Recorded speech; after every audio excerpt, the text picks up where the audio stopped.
e eu quero dividir com você nessa noite um texto no Evangelho de João, no capítulo 15. Evangelho de João, capítulo 15. Vou te dar uma introdução desse texto e uma base daquilo que eu falei hoje de manhã, caminhando, se Deus nos permitir, pelo horário, com um pouco mais de revelação nesse texto.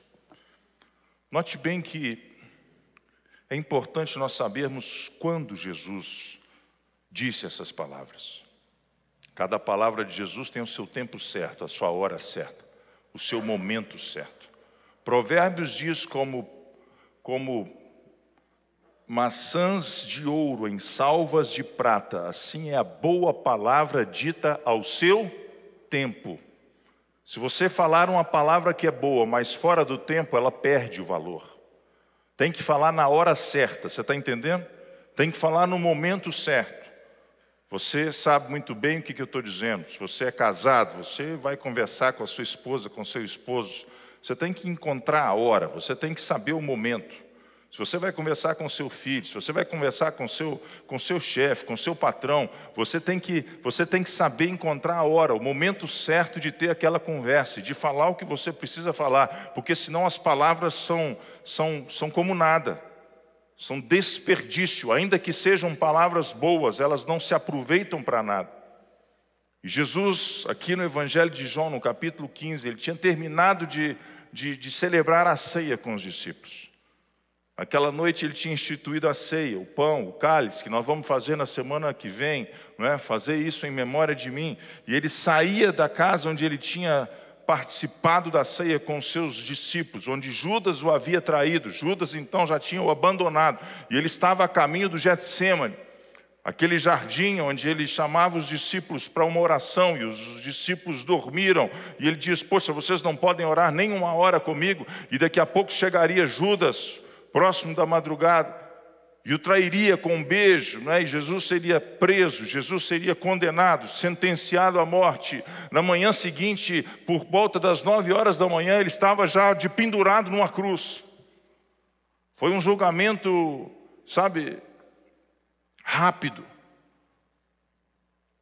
E ele fala essas palavras como se fossem a sua última mensagem de mais importância aos seus discípulos. Daí a poucas horas,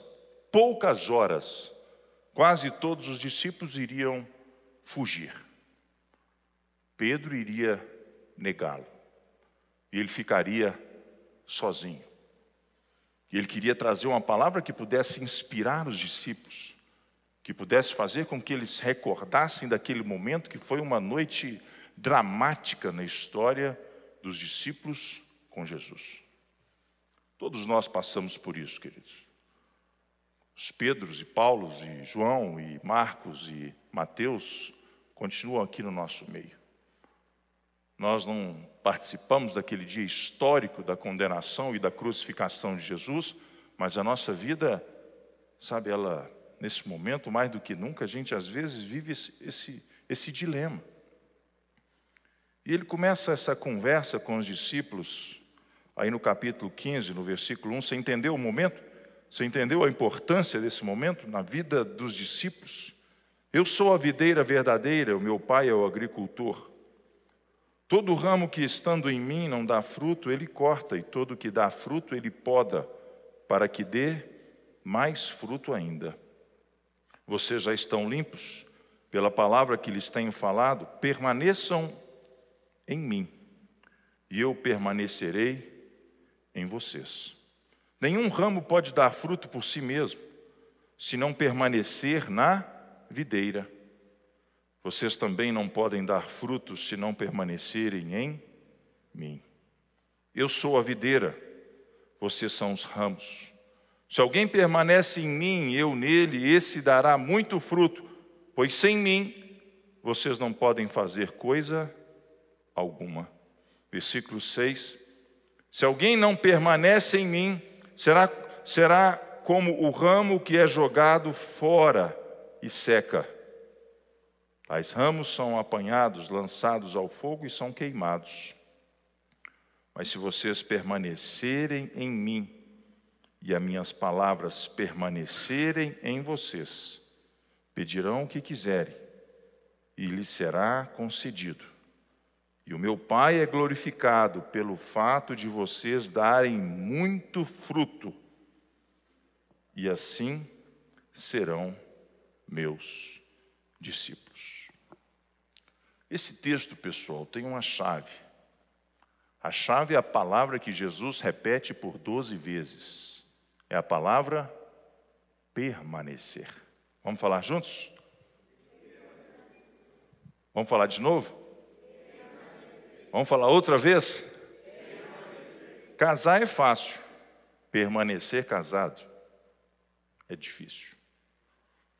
Começar a faculdade é fácil. Permanecer na faculdade é difícil. Começar uma dieta é a coisa mais fácil que tem. Aliás, é amanhã o Dia Internacional do começo da dieta. Permanecer na dieta é difícil. Começar a academia, sabe qual é o mês do ano que as academias mais vendem pacotes? Janeiro. É fácil. Mas lá pelo dia 15 você já desistiu. Começar uma amizade é igualmente fácil, começar um negócio é igualmente fácil. A nossa fé não é uma fé para começar. Tem gente que só tem força para começar as coisas na vida. Jesus está dizendo, vocês precisam ter uma chave nessa noite. Eu quero entregar para vocês um segredo nessa noite. E esse segredo é aprender a permanecer. Permanecer onde? Permanecer nele, Jesus. Porque daí a poucas horas, como eu disse, olha, os discípulos iriam se espalhar, igual barata quando acende a luz, pelo pânico daquela noite, pelo momento dramático que eles iriam viver. Olhar esse texto, queridos, é como eu dizia de manhã, sabe, eu não sei se você como criança fez isso, mas é como olhar por um buraco de uma fechadura de uma porta. Faça assim com a sua mira aí, ó. Você já fez isso quando você era criança? Não é? Eu não posso ver seu rostinho, mas eu tenho certeza que você já fez. Olhar pelo fechadura de uma porta, aquilo que está oculto, aquilo que você quer descobrir, é o presente que está lá dentro, são as pessoas que estão lá dentro. É o mundo que não está disponível para você, mas você quer descobri-lo. É o mundo que, sabe, quando a gente olha pela fechadura de uma porta, é o mundo que a gente não participa, porque a porta está fechada, mas é o mundo que a gente vê com os nossos olhos. Jesus, no Evangelho de João, no capítulo 10, ele diz assim, eu vim para que tenham vida e a tenham em abundância. Jesus não quer que você o conheça, Jesus quer que você o experimente. É diferente. Não é ter uma concepção lógica, não é ter um entendimento teórico do que é Jesus, de quem foi Jesus, do que ele fez, do que ele falou, não. É uma experiência. É você ter a porta do universo se abrindo para você e você, de repente você está no reino de Deus. De repente você participa disso tudo. É o que Jesus está dizendo. Esse texto ele resume o nosso propósito. Esse texto ele estratifica aquilo pelo qual eu e você fomos criados. E nós fomos criados para dar frutos. Diga aí para o seu vizinho aí, você pode dar muitos frutos. Querido, você não é estéril. Em você não falta absolutamente nada. Não interessa qual tenha sido o seu passado, não interessa, sabe, qual tenha sido aquelas situações que te machucaram, que te ofenderam. Não interessa quais são as oportunidades que a vida te deu. Não interessa se você tem um diploma, não interessa se você, sabe, pôde cursar um curso superior ou não. Não interessa se você tem condição financeira ou não. Jesus não está dizendo isso aqui. Jesus não está focando na idade cronológica das pessoas. Jesus não está focando no conjunto de valores das pessoas. Jesus não está focando na situação, nas circunstâncias da vida da pessoa. Ele está dizendo, ó, se vocês permanecerem em mim, vocês vão dar muitos frutos. Não importa qual seja a sua idade, não importa qual tenha sido o seu passado, se ele tenha sido trágico ou não, não importa quanto dinheiro você tenha no bolso, não importa se você fez universidade, pós-doutorado, Não vou nem falar de pós-doutorado, e está perigoso essa semana, né? Vai que no currículo de alguém aí tem pós-doutorado e doutorado e tudo mais. Mas Jesus quer, querido, que você dê frutos. Dê frutos. Essa é a condição sine qua non da vida cristã, ou seja, em nós não falta nada. Jesus está em você. Pare de se vitimar, pare de se enxergar como um desfavorecido pela vida, pare de achar que o seu tempo já acabou, pare de achar que você já viveu lá atrás, que você, por algum motivo, sabe, se desencantou, se enganou, errou, e agora você é como fosse alguém que não faz parte desse jogo que se chama vida. Muito pelo contrário, Deus conta com você, Deus conta com você, Deus conta com você. Você é o melhor de Deus para esse momento, para essa pandemia, para esse Covid-19. Se Deus quisesse que você nascesse em outro momento, Ele assim faria. E Ele separou para esse momento, para que você vivesse e vivesse o melhor da sua vida nessa hora. Por isso que Jesus está dizendo, olha, eu quero que vocês deem frutos, e não apenas deem frutos, mas deem muito fruto. Faça assim, ó, faça assim com a sua mão aí, ó. Tá vendo? Coisa boa é sair para a roça, rapaz, e ver aquele pé de laranja carregado, né? Aquelas laranja amarelinha, ver aquele abacateira. Minha mãe tem um abacate lá na casa dela, eu gosto de abacate, aquele pé de abacate, tanto abacate que ele chega até a arriar, de tanta coisa boa que tem. É verdade que tem uns irmãos que são limoeiro, entendeu? E dá limão, mas está valendo também. Está valendo. Querido, eu quero que você perceba nessa noite a sua grandiosidade, o seu DNA. Jesus não morreu por nada menos na cruz do Calvário para fazer com que eu e você possamos dar frutos. Frutos de esperança, frutos de paz, frutos de alegria, frutos de mansidão. Todos os frutos que estão lá em Gálatas no capítulo 5 e outros ainda que a Bíblia fala a nosso respeito, porque nós carregamos a essência de Deus. Você não precisa dizer para um pé de manga, toda manhã, passa na porta dela, passa no caminho dela e diz assim, você vai dar manga, você está entendendo? Você não pode dar laranja. Se você fizer isso, você vem conversar comigo, porque o tico e o teco não estão combinando. O que você espera que um pé de manga dê? Manga. O que você espera que um pé de laranja dê? Laranja. O que você espera que um filho de Deus dê? Frutos do Espírito. E Jesus, sabe, ele tira de nós toda a autojustificativa, toda a vitimização que nós temos, toda a invalidez que nós temos, toda a esterilidade que nós temos. Chega disso nessa noite em nome de Jesus. Você carrega o DNA de Deus e você é capaz de dar frutos, e não apenas frutos, você é capaz de dar muitos frutos. Sabe, não adianta a gente se vitimar, porque a beleza da vida não está em nós. A beleza da vida está nele, em Jesus. Jesus está dizendo, é Ele em nós. Nós permanecemos nele. Ele permanecer em nós. E nós vamos dar frutos. E sempre a gente carrega, sabe, na nossa consciência uma voz tentando sabotar esse propósito de frutificar no reino do Espírito.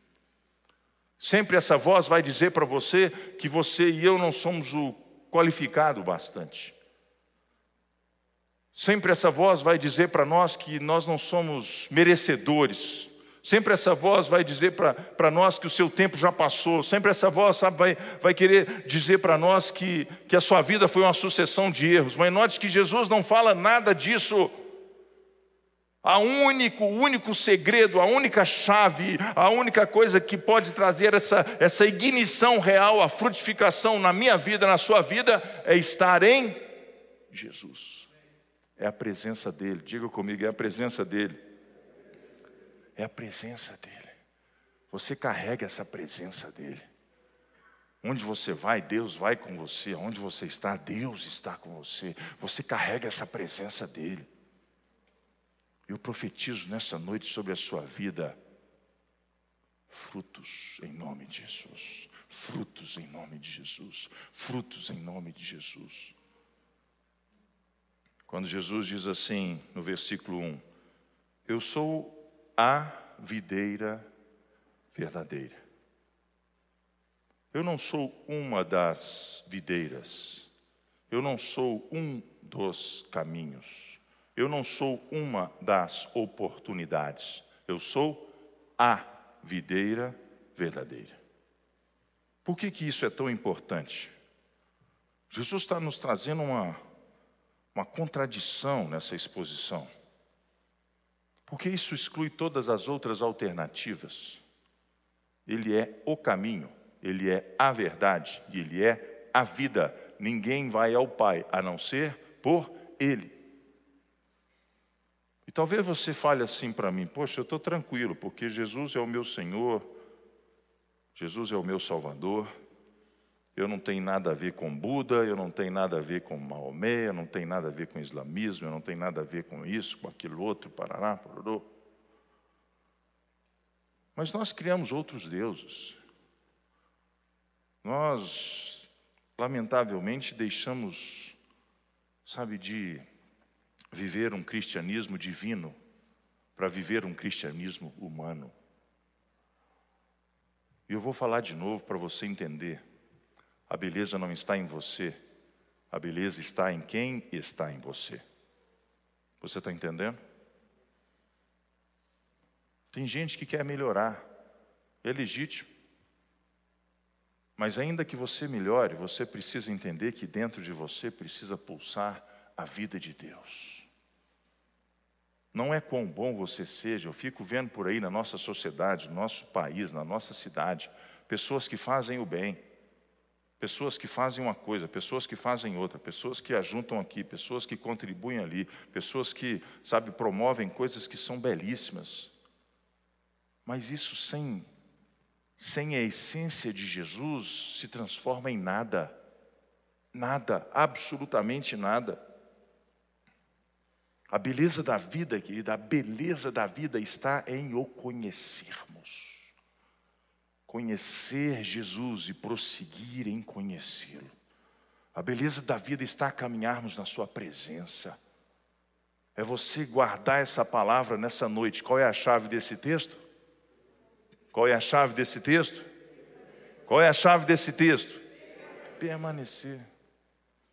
Eu dizia de manhã que eu me converti dia 4 de junho de 1983. A maioria de vocês aqui nem era nascido. Robson me ajudou a fazer as contas, tem 30 e... Como é que é, Robson? 37? De manhã eu falei que era 33. De manhã para a noite aumentaram 4 anos, então.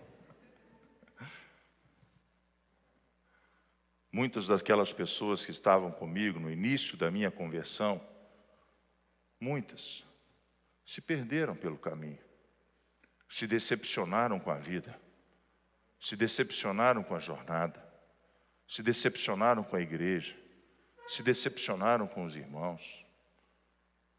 Mas a sua fé precisa ser maior do que isso tudo. Não venha para cá achando que aqui tudo é perfeito, achando que aqui tudo é bonito, achando que você não vai ter dificuldade, achando que você, às vezes não vai ter agonia, não vai ter tristeza, não. Mas a beleza da vida com Cristo é você tomar uma decisão e você saber que você não vai correr uma corrida de 100 metros com Ele, você vai correr uma maratona que se chama vida para sempre, e de dia e de noite, na sua entrada, na sua saída. Ele é por ti, Ele é contigo, Ele te abençoa, Ele te guarda. Nos dias que estiverem fazendo chuva, que estiver chovendo, Ele é contigo. No dia que você estiver, debaixo de um sol maravilhoso, Ele é contigo. No dia da sua escassez, Ele é contigo. No dia da sua provisão, Ele é contigo. No dia que você estiver doente, Ele é contigo. Mas no dia da sua saúde, Ele também é contigo. Existe uma beleza em permanecer. Existe uma beleza em permanecer. E no versículo 5, eu queria que você guardasse esse versículo nessa noite, esse versículo 5, quando ele diz assim: porque sem mim, vocês não podem fazer coisa alguma. Sem mim, vocês não podem fazer coisa alguma. Vamos falar esse versículo juntos?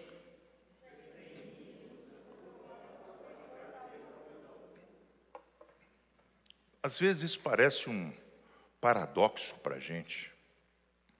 Como assim não posso fazer nada sem Jesus?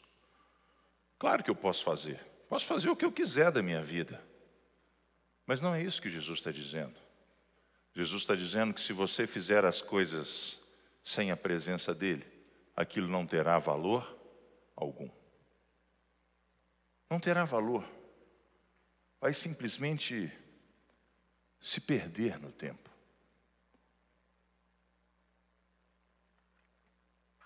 Uma história que ilustra bem isso é a história que Jesus entrando em Jerusalém no domingo anterior. Vocês conhecem a história?